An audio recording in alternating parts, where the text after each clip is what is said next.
So next we're going to take a look at some key strategies that you can use to build more effective family engagement in your program.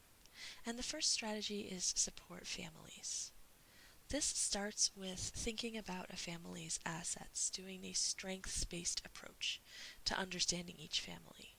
Ask yourself, what's great about this family? What strengths do the caregivers have? What strengths do the kids have?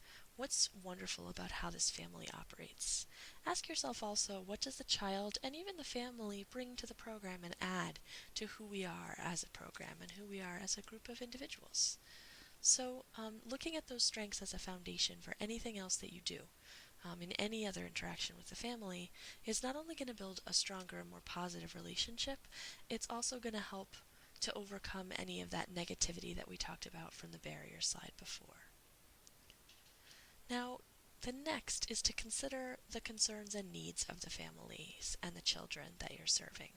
What's going on in the heads of those caregivers when they come to drop their child off or pick their child up? What else is swirling around in their minds, in their lives, in their concerns?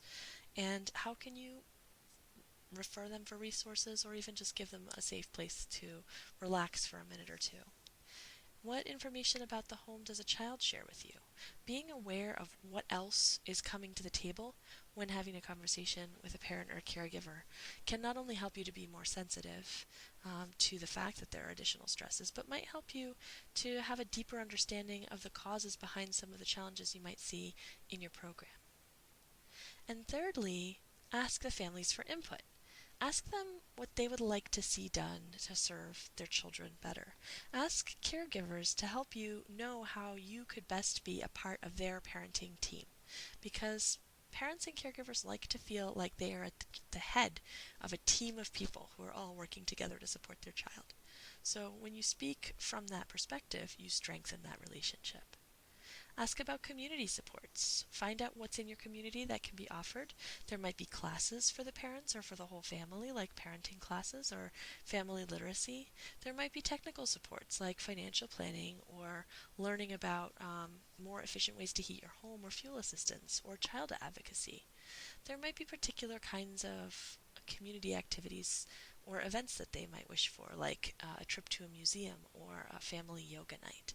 So find out what the interests and needs of the families that you work with are, and then take advantage of that as a core layer of how you're going to offer support to the families. Here are a few concrete ways that you can do little things in your program that will help you support families more effectively. First is to have a parent suggestion box. Now, if you've ever tried this before, putting a parent suggestion box out, generally speaking, you put the suggestion box out, you might get a few suggestions in the first week or two, and then it just sits there and is empty all the time. One way to make the suggestion box more of sort of a live, active thing is to have a weekly or monthly drawing from the suggestion box comments, and then whoever's name gets drawn, whoever's comment gets drawn from the drawing, they get something like a free 15-minute late pickup sometime during the next 6 months, or a small gift card to Dunkin' Donuts. So that can make it a lot more engaging to the parents. They get excited about those prizes.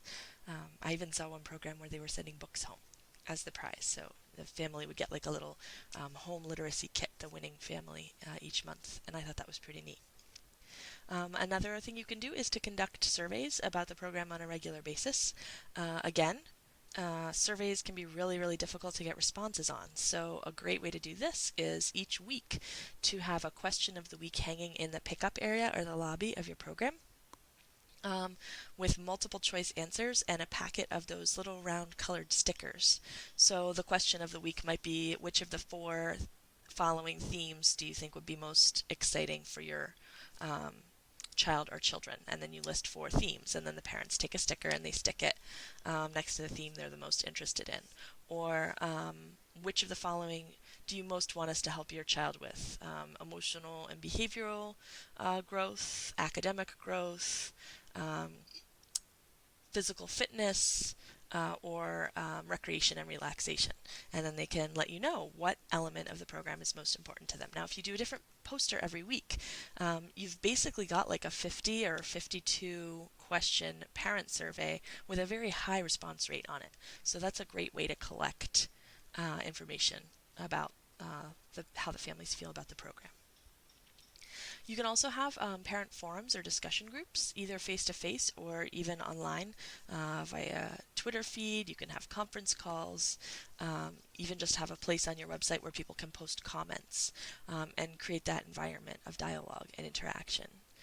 Another is to strike up conversations with parents that focus on them. Ask them how their day at work was today or how their day at home was. Tell them they have a great outfit. Ask them how things are going. Give parents an opportunity to talk a little bit about who they are as people and let you get to know them as someone other than just parents or caregivers, rather than just always focusing on their children.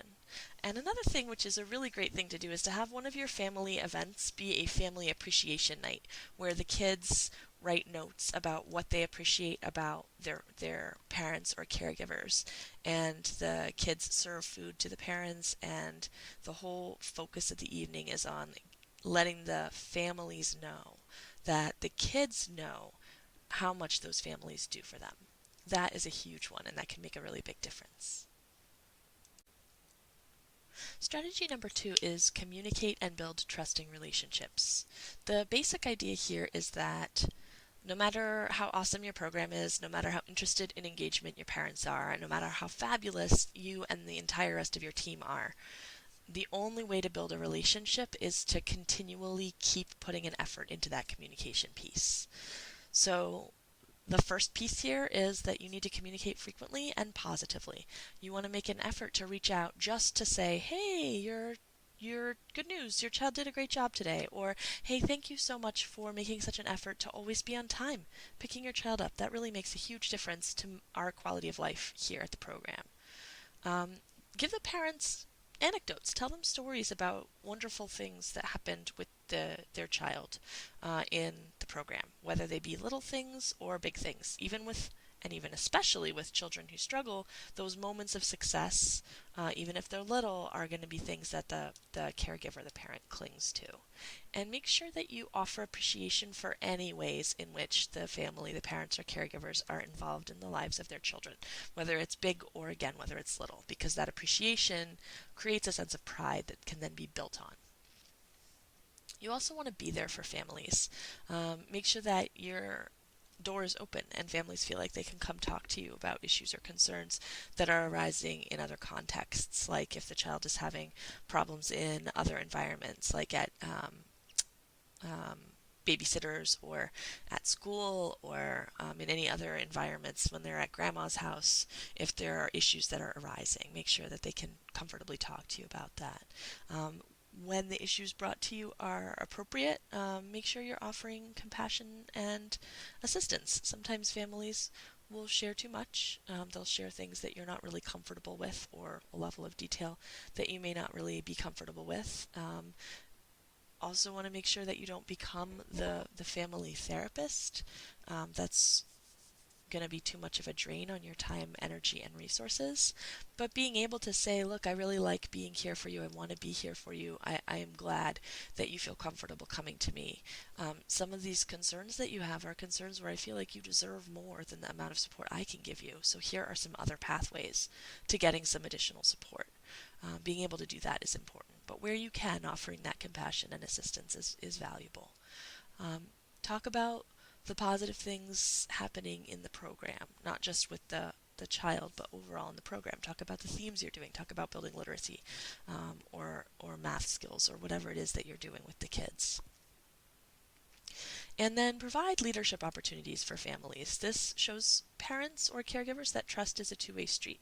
They're trusting you with their children, you're trusting them to have a voice in the program. So give them opportunities to help plan a theme night or choose the theme for a theme night. Give them opportunities to come do read-alouds or activities with the kids, to have a voice into what's happening in the program. Some specific ways to communicate and build trusting relationships. First of all, make sure that your space is welcoming. Have a comfortable area when parents or caregivers come in. Maybe a couple of chairs, maybe a basket of granola bars and some bottled water, or maybe even one of those coffee percolator things, so that parents feel like you're not trying to rush them in and out the door, that if they want to stay and have a conversation, they feel welcomed to do so. And then as parents come through the door, greet them. Make sure that everybody uh, on the team knows the name of each and every parent. A great way to do this is to play memory games at staff meetings where you have all the photos of all the kids flipped down on a table, and staff take turns flipping up a photo and naming the a parent or caregiver for that child. And whoever wins the staff competition maybe gets a prize, but that's a great way to start building that awareness of names. Have events, activities, informal gatherings such as craft nights or potluck dinners or trips on weekends out to cultural institutions like museums or libraries that the parents get to come along to, so that the staff and the parents get chances to interact in other contexts besides in the day to day business of pickups and drop offs. And have periodic orientations where new families get to be a little more familiar and comfortable with the program, and ideally have one or two families that have been with the program for a while present at those orientations. And this one is really important. Make sure that even with the parents or children that are the most challenging, that you're focusing on figuring out what pieces of that parent or that child you really can feel fond of and care about. Because if we can't like the families that we work with, the best we can hope for is not to harm them any more than they've already been harmed by all their other negative experiences with institutions and authorities figures. So figure out what that nugget or that kernel is. Find a way to like every family, every caregiver, every child that you work with.